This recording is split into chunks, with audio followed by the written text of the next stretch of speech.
it, I have to take it to a printer, a photocopy place that will put it onto drafting paper like this for me. This then gets transferred to the screen via a UV light box. If you can imagine, this is sitting on a large plate of glass with UV lights underneath. It's laid out like this on the glass, in a screen with light sensitive emulsion, which is this red stuff you can see on the screen.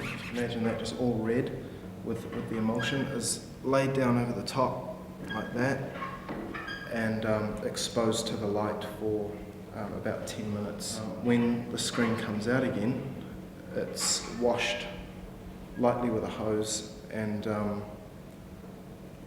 where the light couldn't get through because of the positive image underneath, because of the black on it, it's not set, so it washes out and leaves you with the image on the screen there.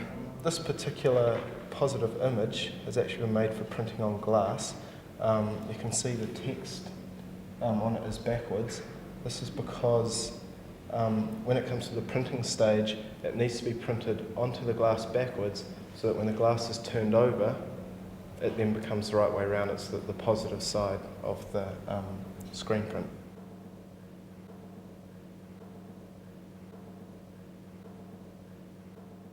Okay, what I'm going to do now is what's known as loading the screen, which is take a piece of paper, or paper is the best thing, just something cheap and nasty that you don't really care about, and basically just doing a screen print on it to load up the screen with the ink to get it in the mesh and everything. Gives you a more even print for the second one. So you basically lie the screen nicely over the paper there and give it a good sort of even coat right across the width of the print. Sort of be a bit excessive with it, because you can always scrape it off later and put it back. Grab the squeegee, lie it in the inside there, and just get it a bit wet with the ink there. The best angle to hold it on is about 45 degrees, and then just give it a good sort of firm pull right across. Careful when you pull it up not to sort of smudge it around, because you'll ruin your print.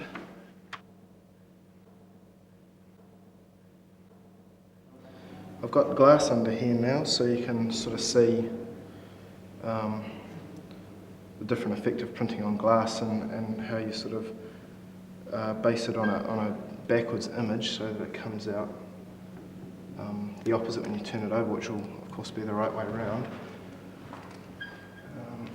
It's just exactly the same process as before.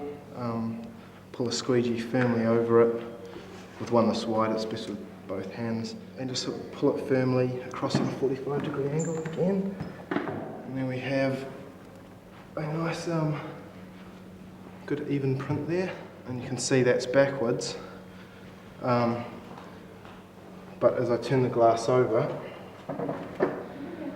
see it's obviously going to be the right way around.